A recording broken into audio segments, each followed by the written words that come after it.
So I'd like to thank all of you for coming from all over the United States, it turns out, for this. I'm Dr. Stephen Greer, and I'm the director of the Disclosure Project and 𝗖𝗘𝗍 and SeriousDisclosure.com and the Orion Project. These projects I'll explain very briefly in a moment. The purpose of this seminar today is really to go in depth and share things I have not shared publicly about how disclosure has happened, because it has happened and is happening, and what the process was that led up to that. But I first want to thank you guys for coming here and having the interest, because it's the public that has actually made disclosure happen from the beginning. Although it was requested by some folks at the CIA, which we'll get into, it's the public that's really enabled it, including all the now 550 top secret military and corporate witnesses that have come forward. Now, I want to state that at this point, the numbers are continuing to grow.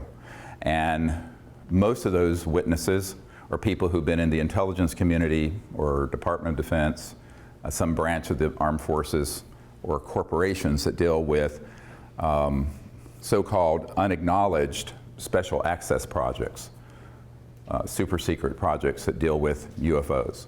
And only about a fifth of them have consented to be filmed and have their persons identified to the public. The reason for that is fear and concern for their own privacy and concerns over some issues that I don't think we need to worry about at this point around the legalities. And we'll get into this over the course of the day. And the main purpose of the Disclosure Project was really to educate the public that we're not alone in the universe, and that this has been known by highly classified projects for 70 years, and that those projects have, unfortunately, become illegal and unconstitutional operations that operate transnationally. Note that I said transnationally, not internationally. The secrecy that surrounds this issue is so extraordinary that most presidents are not briefed on it, and if they're briefed in a way that is perfunctory and very, very limited and designed to control their actions. For example, Ronald Reagan was provided some information, but only insofar as it was false, so that he would support SDI, the Star Wars missile defense program, so that he could justify the spending. But for the most part, presidents since Eisenhower have not had appropriate access control. Now, what I mean access control? This means not only access to the program, but control over them. And people need to make at the very beginning, a very clear understanding between knowing and being able to do anything about it. So every single president has been interested in this. Famously, Jimmy Carter, as he was the president-elect, was asked the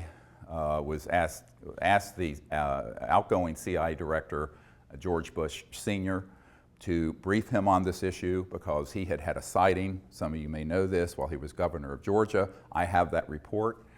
And President-elect Carter was told by then outgoing CIA Director Bush that he would not tell him about this issue, and he didn't say he didn't have information. He said, "I will not share that with you," and directed him to get it from the Congressional Research Service.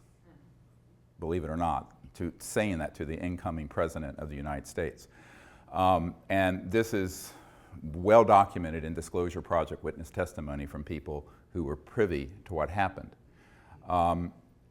And I think that this is why folks have to understand that just because that someone is the president or the chairman of the Senate Intelligence Committee, or for that matter, the head of the CIA, does not mean that they're going to even know about these operations. Now, when I first started out on this, it was an accident of what my real initial love was, and that is peaceful interstellar contact. I started out doing what I'm doing you know, while I was working full-time as an emergency and trauma doctor in North Carolina, because I thought it was time for humans to show a different face to the cosmos. One that wasn't militaristic, one that wasn't xenophobic, one that wasn't fearful, but one that was hopeful and forward-looking. And so I founded the Center for the Study of Extraterrestrial Intelligence 25 years ago, in 𝗖𝗘𝗍, C-S-E-T-I, to do exactly that.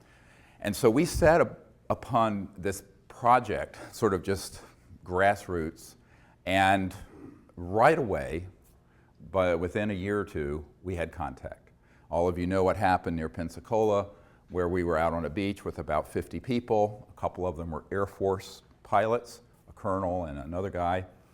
And there were 4 ET craft that materialized and vectored in and was filmed. Very poor film footage, old high-8, no night scopes, but it was actually quite close. This ended up on the front page of the Pensacola paper the next day.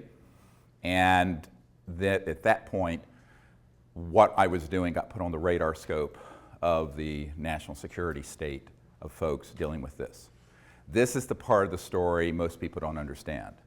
I never intended to be involved with this aspect of it, because what I really wanted to do was create a grassroots movement that basically bypassed the US government or any other government to make contact with these civilizations as citizen diplomats, much like Physicians for Social Responsibility were citizen diplomats to the Soviet Union during the coldest days of the Cold War, darkest days of the Cold War, but on an interplanetary, interstellar level. Unfortunately, I got diverted, not stopped from doing that other project, the 𝗖𝗍𝗋 Close Encounters of the Fifth Kind initiative, which is when humans go out and intentionally make contact. But I was pulled into what I'm doing now with Disclosure Project because I was asked to. So within a month of that event in Florida in March of 1992, I was asked to go to a conference in Atlanta. Now, I thought it was just a conference. I got there and it was half of magic, this covert group that deals with UFOs there. The former head of Army intelligence was there were NSA people there were DIA people there, et cetera and so on. And they proceeded to sort of ask me, what the hell do you think you're doing? I said, well, I'm doing what you can read. It's all public. I don't have any secrets about it. We're a team to make contact with these civilizations outside of governmental channels because the government is broken. And I was informed it was none of my business and not to do it. And I said, try stopping me. So we kind of had a mano a mano, was not pretty, till 3 in the morning in a hotel room. And, and I said, this is what I'm going to do. So there were people opposed to what the 𝗖𝗍𝗋 contact program was from the very, very earliest days. Most people don't realize that. On the other hand, there's a senior official at the CIA who flew down on a jet to my town in North Carolina, Asheville, North Carolina, to say, do it and don't give up. Someone's got to do this because it's completely out of control, and moreover, someone's going to have to spearhead not only making contact, but informing the public, because the system is so completely dysfunctional. Now, the person who was sent down was a man whose family founded the California Institute of Technology, one of the most prestigious universities in America, and is associated with the NSA and CIA. And I said, well, I'm a country doctor in North Carolina, rambling around in an ER, and I'm doing this sort of as just an ad hoc group to do this. He says, no, well, someone is going to have to do this, but also is going to have to educate the public. And I said, well, I'll do what I can in between ER shifts and raising 4 children. And as things went, that was sort of the initiation, and my initiation into this sort of weird, down the rabbit hole world of secret projects. I'm going, why is this guy coming as an emissary of this very senior CIA person who's involved in this, begging me to do something. Why don't they just do it? Anyway, so you're going to see this leitmotif repeated over and over again over the course of today. And at that point, I said, okay, well, I will do what I can. And a few months later, there was a man named Bill Clinton, got elected to the presidency of the United States. And I was immediately approached by people who were friends of his, and who said, well, you know, this is something that he's very interested in, and it's well known that his good friend Webster Hubbell, who was third in command at Justice Department prior to being convicted of some other problems, said that Bill Clinton asked that he wanted to know about two things. Who really killed Marilyn Monroe, because he had a fascination with Marilyn Monroe, and who killed Jack Kennedy, and also, what is this UFO stuff? Is there anything really to it? So he made a directed inquiry, and as Webster Hubbell reported in his book, Friends in High Places, this is not, you can read it and see, they made inquiries into the subject, and they, quote, were not happy with the answers they were getting, which is a polite way of saying they know they were being lied to. Well, at about that time, and a little bit before some of the Clinton folks approached me, some military people who were friendly to disclosure approached me, who had had experiences either on battleships or at strategic air command facilities where nuclear facilities are hosted, and said, you know, I'll do anything I can to help you. And one of these men was a naval commander who was very connected up in the Pentagon, and he showed up at my door, basically, at my home, and I thought initially he was a spook, a spy. And I said, well, this spook is probably here to disrupt my project. And turns out he was a totally stand-up guy who did everything he could to set up a number of the meetings you're going to hear about behind the scenes in deep background briefings that I did at the Pentagon subsequently.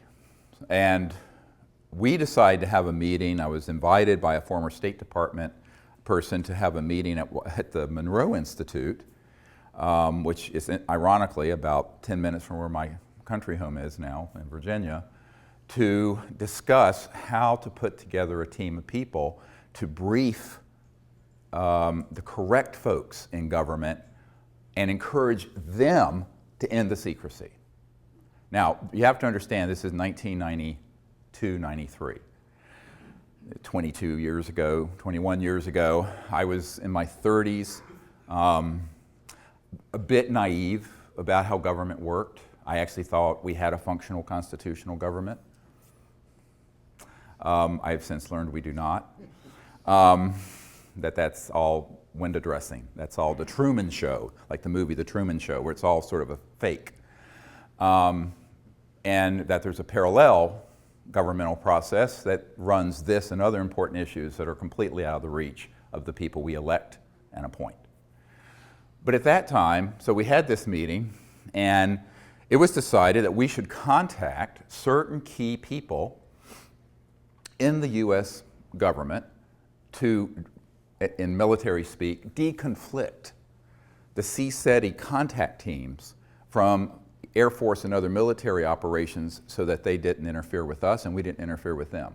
That was the purpose of it, was to deconflict that, because we didn't want interference from those guys with what we were doing, which we were getting a lot of interference. We were getting helicopters, jets, all kinds of stuff coming in to our contact sites, and we still do to this day, which have been filmed and documented. So unfortunately, we said this is something that is really critical if we're going to make contact and not have it become something where something terrible happens accidentally. Okay, so my military advisor who came forward said, let's see what I can do and run this up the flagpole, as they say. And so he knew the head of intelligence for the Joint Chiefs of Staff, an admiral, who, Admiral Kramer with a C, C-R-A-M-E-R. And he went in, had a meeting, and said, look, we really need to have a meeting with the Air Force intel people at Wright-Patterson Air Force Base, to which the Roswell remains were sent, and which still had what was called the National Air Intelligence Center, and then it became the Foreign Aerospace Technology Center. It was always FTD, Foreign Technology Division of the Air Force, back in the 40s and 50s. It's gone through many name changes. It's the same facility at Wright-Patterson Air Force Base in Ohio. And he said, okay, let's see if you can set up a meeting. And the admiral, now this is the head of intelligence, Joint Chiefs of Staff, pushed back from the desk and said, are you serious about UFOs and extraterrestrial intelligence?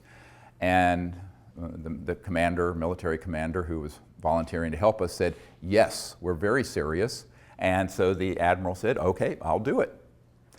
So they refused to take the meeting. Now, so what happened is that J2, what's called J2, head of intelligence joint staff, called the head of Air Force intelligence and said, you will make this meeting happen. And Dr. Greer will be received there because they have something to discuss with those folks. And that was now the fall, September 1993. Okay, so that meeting was set up. Now, in the meanwhile, some folks working with 𝗬𝗱 𝗍𝗃, the UN Secretary General at the time, and Lawrence Rockefeller, who was the scion of the Rockefeller family, who was the philosopher king of the family. I mean, David Rockefeller was sort of the money guy with Chase Manhattan, which became J.P. Morgan Chase. And his nephew, Jay Rockefeller, was chairman of the Senate Intelligence Committee. And Nelson Rockefeller, who had passed away, who had been vice president, ironically, was his brother, who had set up the Rockefeller Commission of 1956, that completely reorganized the Department of Defense and the CIA so no US president could contain or control or penetrate UFO projects. So the Rockefeller family up to their eyeballs in this. Lawrence knew that, but he was on the side of the angels. He wanted to sort of cleanse the karma, as it were, I believe, of that family and actually help. So a lot of people have, of course, attacked me for knowing a Rockefeller as proof that I'm sort of part of some cabal. I said, no, they contacted me because Lawrence knew that what we were doing was really novel and was effective, because he had sent people, it turned out, to some of our events where we had contact, where we did the CE5 protocols, and E.T. Craft would appear and then disappear. He went, he took this information back to Lawrence and said, this is no joke. So Lawrence Rockefeller invited me up to New York and then invited me to his ranch, the JY Ranch in Wyoming. And as you know, that's where the Clintons, for the first couple years of their presidency, would vacation in August. But I was asked to go there in September of 1993 to basically share what he thought would just be the information about the CE5 initiative. Lawrence Rockefeller did not know about the initiative to brief senior governmental officials and encourage them to end the secrecy, which had started a few months prior to that at this meeting in Virginia at the Monroe Institute with a select number of folks that my military advisors had gathered together. That was July of '93. So he just thought it was going to be a discussion about the protocols of the CE5 initiative, remote viewing, making contact, interstellar diplomacy, all of these concepts.